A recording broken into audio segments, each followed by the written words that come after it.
പുരാവസ്തു എന്ന് പറയുന്നത് പഴക്കമാണ്. നമ്മൾ അപ്പൂപ്പന്റെ കാലത്തുള്ള ഒരു കാര്യത്തെ നമ്മളിപ്പോൾ കാണുമ്പോൾ നമുക്ക് അതിശയം തോന്നി, ഇതെന്താ ഇത് പണ്ടുണ്ടായിരുന്നു ഇങ്ങനെ, നമ്മളെ കാലത്ത് ഇതൊന്നും കാണില്ലല്ലോ എന്ന് പറയും പോലെ പുരാവസ്തു എന്ന് പറയുന്നത് പഴക്കം. അപ്പൊ ഇതിന്റെ പഴക്കം എന്ന് പറയുന്നത്, നിങ്ങളിപ്പോൾ കാണാൻ വന്ന ഗുഹാക്ഷേത്രത്തിന്റെ പഴക്കം എന്ന് പറയുന്നത് 1000 രാജാക്കന്മാർ ഭരിച്ചു നിന്ന കാലമാണ്. അതായത് 1400 വർഷങ്ങൾക്ക് മുമ്പ്. എത്ര വർഷം? 14-ാം നൂറ്റാണ്ടിന് മുമ്പ്. 1400 വർഷങ്ങൾക്ക് മുമ്പ് 1000 രാജാക്കന്മാരാണ് തിരുവിതാംകൂർ ഭരിച്ചിരുന്നത്. പിന്നീടാണ് തിരുവനന്തപുരം ജില്ല ആയത്. ആ കാലഘട്ടത്തിൽ ഇന്ന് കാണുന്നതായ ആധുനിക ഒരു മെറ്റീരിയൽസും ഇല്ല, ഒരു ഉപകരണവും. പിന്നെന്തൊരു ഉപകരണം? അന്നത്തെ കല്ല്. ആ കല്ല് കൊണ്ട് ദൈവം മനുഷ്യന് അറിവ് കൊടുത്തതനുസരിച്ച് അവർ ഓരോരോ പ്രവൃത്തി ചെയ്തത്, അതിന്റെ മാഹാത്മ്യം ഇന്നും നിലനിൽക്കുകയാണ്. അങ്ങനെ ഉള്ളതിന്റെ ഒരു ഇതാണ്, ആ കല്ല് കൊണ്ട് തീർത്തതാണ് ഈ പുരാവസ്തു.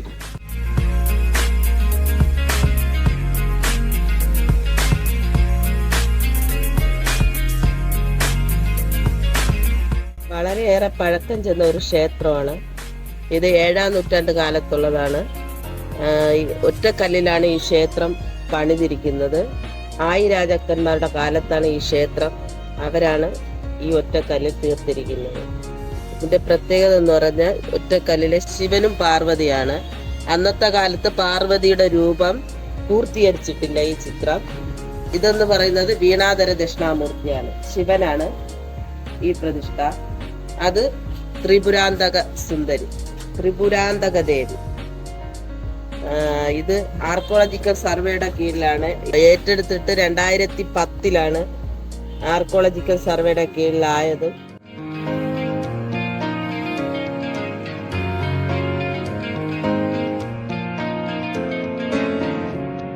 വീണാധരണ ദക്ഷിണാമൂർത്തിയാണ് വിഗ്രഹം. അത് വീണാധരണ ദക്ഷിണാമൂർത്തി ആണ് വിഗ്രഹം. ഒറ്റ കല്ലിൽ തീർത്ത് വെച്ചിരിക്കുകയാണ്. അതിന്റെ രൂപങ്ങൾ പൂർണ്ണമായിട്ടില്ല. മിക്കവാറും അന്ന് ഇത് ചെയ്ത ശില്പി ചിലപ്പോൾ മരിച്ചു പോയിരിക്കാം, ചിലപ്പോൾ നടത്തിച്ച ആള് രാജാവ് പോയിരിക്കാം, അത് വേറെ കാര്യം. പൂർണ്ണമായിട്ടില്ല. അതുകൊണ്ട് അപൂർണമായിട്ട് നിലനിൽക്കുന്നുണ്ട്. ഓരോരുത്തരുടെ മനസ്സിലെ ചിന്ത അവരവർക്കില്ലേ അറിയത്തുള്ളൂ.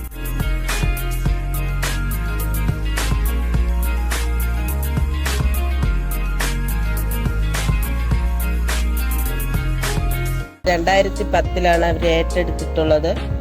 വളരെ ഈ ക്ഷേത്രത്തില് ഇന്നും ഈ ദേശത്തിലുള്ള എല്ലാവരും തന്നെ വിളക്ക് കത്തിക്കുകയും ഇതേ കാലപ്പഴക്കമുണ്ട്. താഴെ ഒരു ക്ഷേത്രം, അത് ശിവലിംഗമാണ്.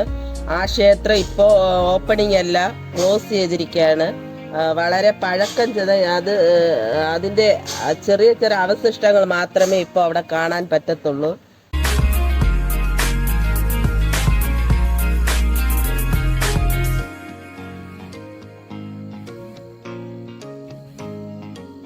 ആരാധന നടന്നപ്പം ഈ പ്രാന്തി മീനെ കൊണ്ട് ഇട്ട് അവിടെ കൊണ്ടിട്ടപ്പോൾ അവരൊക്കെ ആരാധന വെച്ചിട്ട് പുളി വെച്ചിട്ട് ഇന്നപ്പോൾ അവർ പോയി കളഞ്ഞു.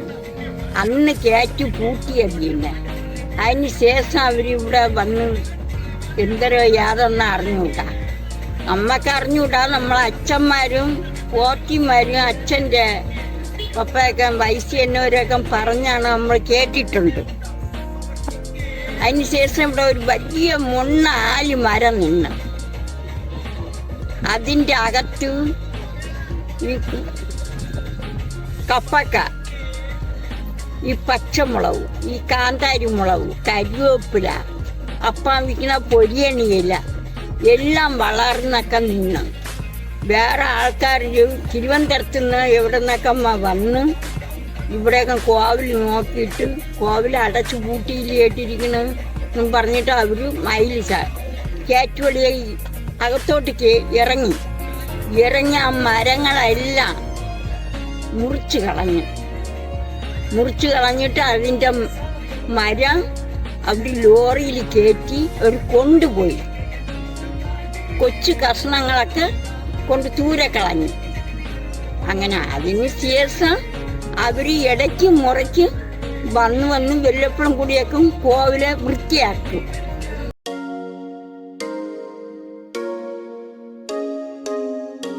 ഇത്രയും വിശാലമായിട്ട് ഇന്നത്തെ പോലതായ റോഡോ വാഹനമോ കറണ്ടോ ഒന്നും ഇല്ലാത്ത കാലത്ത് അത്ര കഷ്ടപ്പെട്ട് അവർക്ക് ദൈവം അതിനുള്ളതായ ശക്തി കൊടുത്തിട്ടുണ്ട്.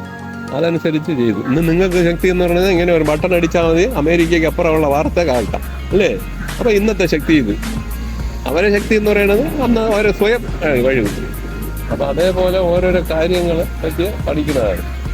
ഏതുപോലെ ഒന്ന് കേട്ടാ 500 വർഷത്തിന് മുമ്പ് നമ്മൾ അപ്പൂപ്പന്മാര് കാളവണ്ടിയിൽ വെറുതെ കയറിപ്പോയതുപോലെ നമ്മളെന്നാ കണ്ടിട്ടില്ലല്ലോ. ഇപ്പൊ കാളവണ്ടിയെ കാണാനും ഇല്ലല്ലോ. അപ്പൊ അതേപോലെ അപ്പൊ നമുക്കൊരു അതിശയായിരിക്കും, അപ്പൂപ്പ എങ്ങനെയാ കാളവണ്ടിയിൽ കയറി. അത് ഇവിടെ നിന്ന് തിരുവനന്തപുരത്ത് പോകാൻ വേണ്ടി അപ്പൂപ്പനന്ന് മഴയും കൂടെ ആയതുകൊണ്ട് 2 ദിവസം എടുത്തു.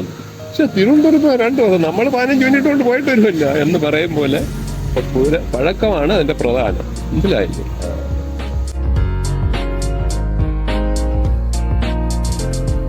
സുനാമി വന്നപ്പം തന്നെ കൂടുകയും അതിന് ശേഷം തന്നെ ഈ മരം മുറിച്ച് ഇതിന്റെ അകത്ത് തന്നെ ഇട്ടിരുന്ന് അവര് ലോറിയിൽ കയറ്റിയാണ് ആ മരങ്ങളൊക്കെ കൊണ്ടുപോയി. ആ തടികളൊക്കെ അറുപ്പിച്ച് അവർ കൊണ്ടുപോയി. വാള് കൊണ്ടുവന്ന് അറുത്ത് അവർ കൊണ്ടുപോയി കഷ്ണമായിട്ട്. പിന്നെ ഒരു പൂസാരി വന്ന് തിരി കത്തിച്ച് അവരന്ന് മുച്ചൂട് ഇവിടെ തന്നെ കാണും. വൈകുന്നേരം നേരെ ഇരുട്ടി തന്നെ അവർ പോവുള്ളൂ. അത് എവിടെ നിന്ന് വരണമെന്നാ അമ്മച്ചീനെ അറിഞ്ഞൂടാ. പിന്നെ വരുമ്പോൾ അമ്മച്ചി ചോദിക്കും, അങ്കളാ നിങ്ങൾ എവിടെ ഉള്ളത് ഇങ്ങനെ ചോദിക്കും.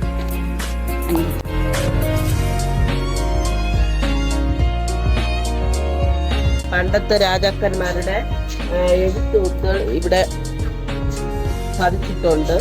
കൈകൊണ്ടാണ് അവർ ഈ ക്ഷേത്രത്തെ പണിതിരിക്കുന്നത്. പണ്ട് കാലത്ത് ഇവിടെ വളരെ പാവപ്പെട്ട മക്കളെ അയക്കാൻ കഴിയില്ലാത്തവരെ ഇവിടെ വന്ന് ഈ ക്ഷേത്രത്തിൽ വന്ന് രാവിലെ കുളിച്ച് ഒരു ഇലയും കൊണ്ടുവന്ന് സ്വർണ്ണ കടം കേൾക്കുന്ന ഒരു സമ്പ്രദായം ഉണ്ടായിരുന്നെന്നാണ് പറയപ്പെടുന്നത്. അവര് ഇവിടെ വന്ന് നിന്നുകൊണ്ട് സ്വർണം തരാൻ വേണ്ടി അപേക്ഷിച്ച് തിരിഞ്ഞു നിൽക്കുന്നു. അപ്പം ഇലയിൽ സ്വർണം അവർക്ക് വേണ്ടി അത് വെച്ചു കൊടുക്കും. കല്യാണം കഴിഞ്ഞതിന് ശേഷം ആ സ്വർണം തിരികെ ഇവിടെ ഏൽപ്പിക്കുന്ന ഒരു സമ്പ്രദായം ഉണ്ടായിരുന്നു എന്നാണ് പറയപ്പെടുന്നത്. അങ്ങനെ ഇരിക്കെ ഇത് ആരാണ് സ്വർണം ഇവർക്ക് കൊടുക്കുന്നതെന്ന് അറിയാൻ വേണ്ടി ഒരാള് തെങ്ങിന്റെ മുകളില് ഈ സ്വർണം കൊണ്ട് വെക്കുന്ന സമയത്ത് ഇരുന്നപ്പോൾ ഒരു വയസ്സായ ഒരു അമ്മുമ്മ ഇതെടുക്കാൻ വേണ്ടി വന്നപ്പോൾ മുകളിൽ നിന്ന് ഞാൻ കണ്ടേ എന്ന് വിളിച്ചു പറഞ്ഞെന്നാണ്. ഞാൻ കണ്ടേ എന്ന് പറഞ്ഞതും അത് അപ്രത്യക്ഷമാവുകയും പിന്നെ അതിനുശേഷം ഈ ഗുഹ തുറന്നിട്ടില്ലെന്നാണ് പറയുന്നത്.